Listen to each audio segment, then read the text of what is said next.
If you haven't got problems, I feel bad for your son. I got 99 problems and a bitch ain't one.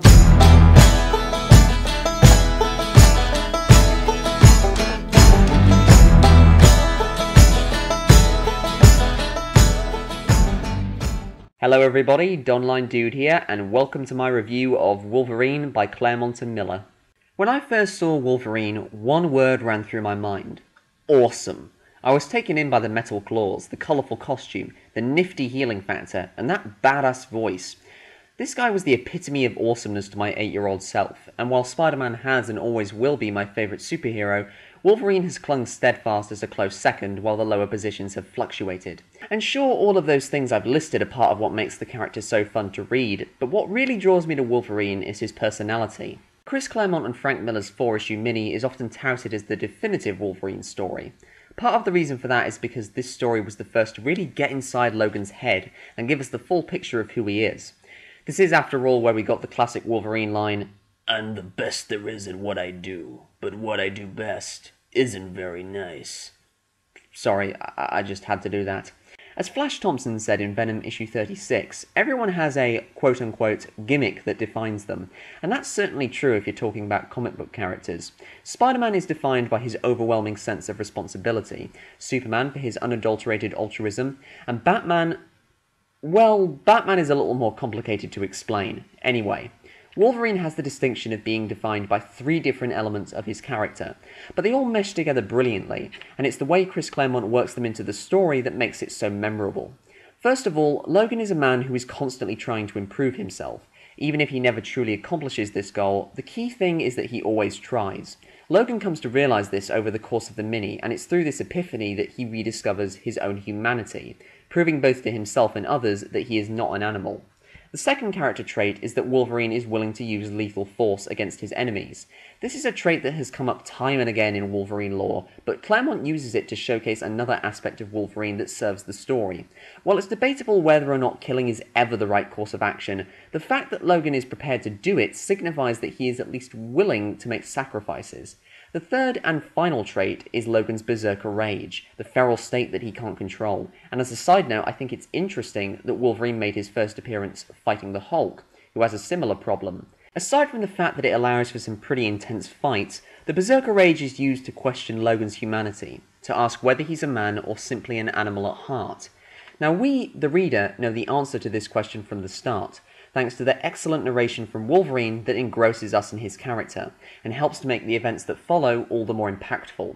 We feel Logan's determination as he travels to Japan to rekindle his relationship with Mariko Yoshida.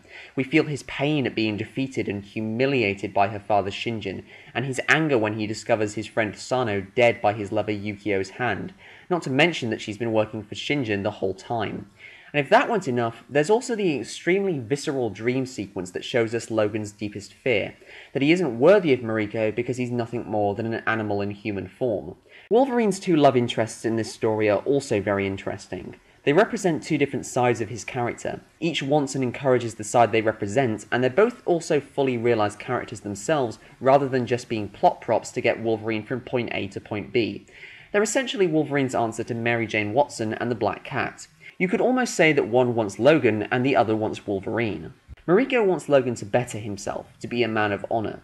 By tradition, her family values honour, and Mariko is no exception. Despite her feelings for Logan, she answers her father's summons and returns to Japan to marry, despite her new husband being a chauvinist pig who beats her regularly, because she believes she is honour-bound to obey her father, not realising that Shinjin is manipulating both her and Wolverine.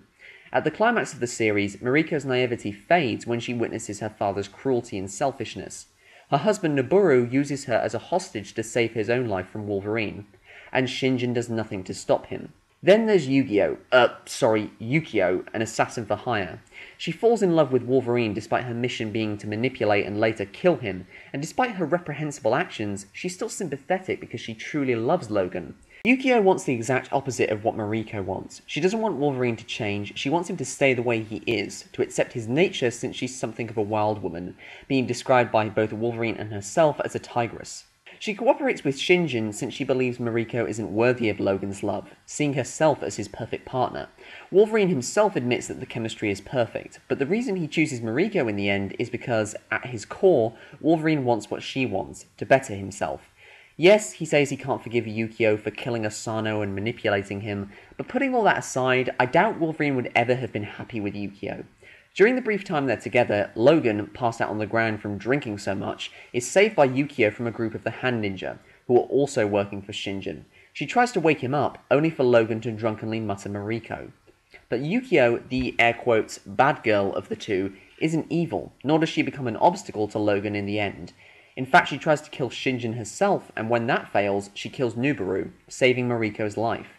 She gives Logan a farewell kiss, and then she leaves. She doesn't work with Shinjin anymore, she doesn't try to kill Mariko. She accepts that she's done wrong, and that Logan doesn't love her the way he loves Mariko, and she's all the more likeable for it. Shinjin is a pretty effective villain for this story.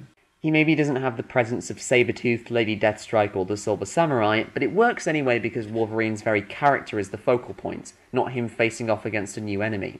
But his plan is very complex, manipulating Logan through Yukio to kill all the other crime lords so he can take over their gangs, using Mariko as bait in some cases, so the end result will be his becoming the Japanese equivalent of the Kingpin. Shinjin himself is also very interesting. He sees Wolverine as an animal with no morals or ethics, whilst at the same time using underhanded tactics in battle and being entirely selfish. In short, Shinjin is a total hypocrite, whereas Wolverine actually does have morals. Several of the elements I've described come together fantastically for the culmination of the mini. Logan ultimately has to make the decision of whether or not to kill Shinjin, knowing that if he does, then Mariko will likely be honor-bound to kill him. But he kills him anyway, making the sacrifice because Shinjin is dangerous and will hurt a lot of people if Logan doesn't act. Wolverine proves in the end that he is a noble man by being selfless, while Shinjin proves that he is just the opposite. It's fitting then that Wolverine is unexpectedly rewarded when Mariko resumes her relationship with him. As it turns out, she would have killed her father herself and then committed seppuku, which is Japanese for ritual suicide, if Logan had failed. In making the sacrifice, Wolverine is allowed to be with the woman he thought he would lose forever by doing so. Yes, I know she's hypnotized into calling off their subsequent wedding in the Uncanny X-Men follow-up, but in the context of the mini, this is a very appropriate ending to the series, and I couldn't help but smile at the last page, when the X-Men are sent an invitation to Logan and Mariko's wedding. Frank Miller is a legend amongst comic book readers, and his artwork shows why. It's just gorgeous. It's detailed, but in a different way to modern comics. Miller gives the pages such style and atmosphere. The moments where Wolverine goes berserk are suitably intense, and I like the touch of having Wolverine's face in shadow with yellow eyes. I love all the close-up shots of Logan's face. They're so incredibly expressive that I actually wind up not bothering about when he wears the costume, though that doesn't stop the scenes when he does wear it from looking all kinds of awesome. This is, hands down, an absolute classic. It's a wonderful introspection of the character of Wolverine and boasts some fantastic artwork to boot. If you're a Wolverine fan and haven't read this, then you really should. If you're just now getting into Wolverine, then this would be a pretty good place to start. I'm giving Wolverine by Claremont and Miller a 5 out of 5. Thanks for listening, everybody. I got 99